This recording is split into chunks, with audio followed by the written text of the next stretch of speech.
In today's video, we're going to talk about how to dominate Google's SERP in 2026. My name's Patrick, I'm from Proceed Innovative, and this is something we do and focus on every day. So some of you might be thinking, we're already talking about 2026, I still haven't caught up to everything happening in 2025. Just to step back, SERP stands for Search Engine Result Page. So what you see when you Google something. Google SERP is changing constantly. And the good thing is for you as a business owner or a marketing director, if you focus on 2026, you're going to take care of a lot of the changes that happened in 2025. And despite the feelings around the internet with AI taking over, the Google SERP page, their search engine result page, is actually, it's not shrinking, it's expanding right now, which gives you and your business a better chance to get found by an increasing amount of traffic and an increasing amount of unique keywords and searches. So at Proceed, we have our custom search visibility framework that we focus on for the businesses and business owners we work with. It's a 5-pillar approach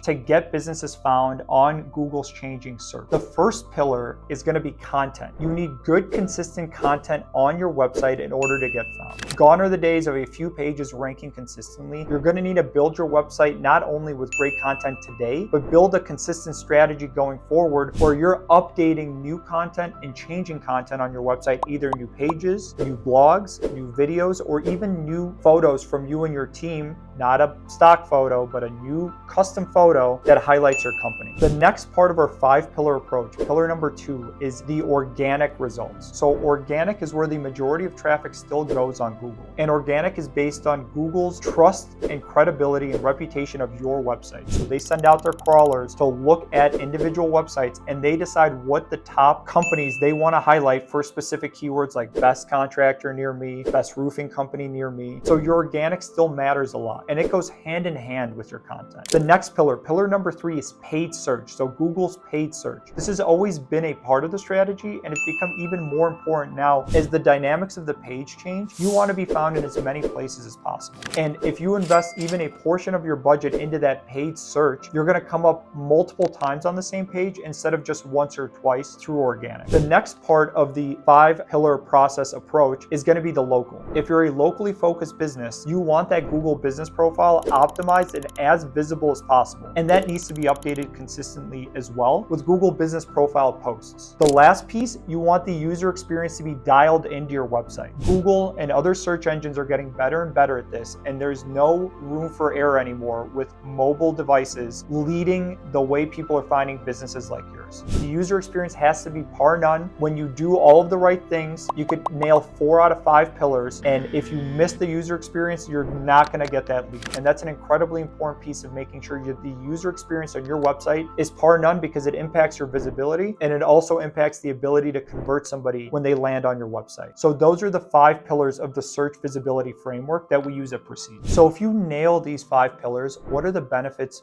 for your business? The first one is maximizing your coverage. The name of the game is the more times you get found, statistically, the more clicks and the more visitors you're going to get. So getting a larger part of the SERP is the main benefit of doing each of these 5 pillars well. The next one is diversifying your leads. If you're being found in 3 different places on the main page of Google, you have the opportunity not only to get 3 different clicks, but also measure the differences between those and see which channel works better for you. So it just gives you more opportunities. Let's use the example between paid search and organic. It lets you measure those against each other and gets the opportunity for your business to get 2 different types of clicks and 2 different types of leads. The next one is building brand authority. In terms of being found on Google, the more places you get found, the more recognition your brand gets. And you could see this with big companies like Airbnb bidding on their own name to show up on Google Ads. This is a little secret with our industry. The more times you show up on a page, that means the less times your competitors are showing up. So bidding for Google Ads, having a strong local presence, having a great organic presence, when you Google your company's name, you should be the only one being found. In the best case situation, when you Google your industry in your area, you're dominating that front page and you're getting the majority of the users, the clicks and the leads that are coming. And the last one is just building up resilience for your business. The world is changing. I can't sit here and tell you what exactly it's going to look like in 2026, but I can tell you if you have these 5 pillars dialed in, you're going to be a lot more resilient than the companies that are only dependent on 1 or 2. So it builds resilience for your business for the long term. Let's talk about how to measure success. If you're a business owner that loves metrics or managing the marketing of a large business and you need to dial in these numbers, here are the ones we look at Proceed that relate closest to the success of all of the work being done and the end results being generated. The first one are just the executive KPIs. Here you're looking at the number of leads you're generating, the number of impressions your website has, the number of traffic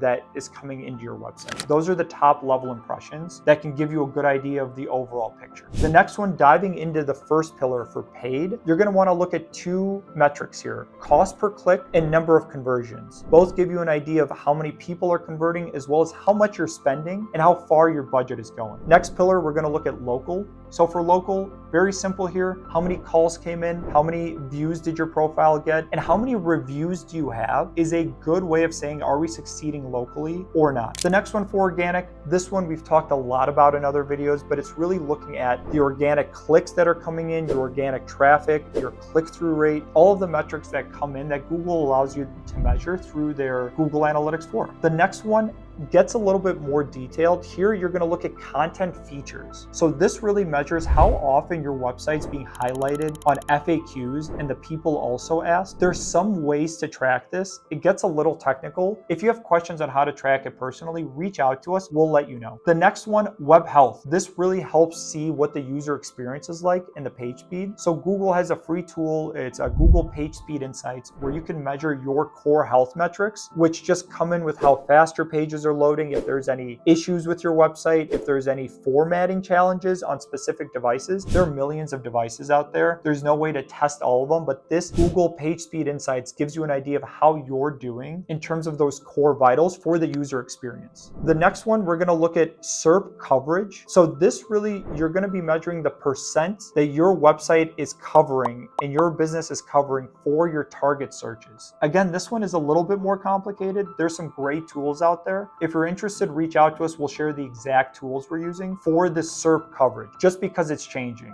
And today's video might have one tool and there might be a better tool that might be shared later on in a later video. And the last one is going to be AI specific tools. So SEMrush and other tools are creating new AI tracking features that are by the day changing. And this is an area that businesses like ours are investing a lot of energy in to give business owners the clearest idea and clearest picture of how AI is benefiting and driving their business forward. So in summary, it's not just about your keyword rankings anymore, but the better question is, how much of the SERP does my business own? And it's no longer a straightforward path in online marketing, but it's closer to a maze where the world is changing quickly and businesses like us are investing resources for the businesses that have entrusted us to get them leads and dominate that SERP on their behalf. So if you're a business that's interested in working with somebody like us, reach out to us, because the world is changing and now's the time for owners like you to take advantage of that change and dominate the online marketplace. I appreciate you watching this video as part of our ongoing series on the changes happening online and how to use AI to your advantage. If you're interested, check out the other videos we have, or like and subscribe to get the most up-to-date videos when they're released and get updated. I'm Patrick from Proceed Innovative.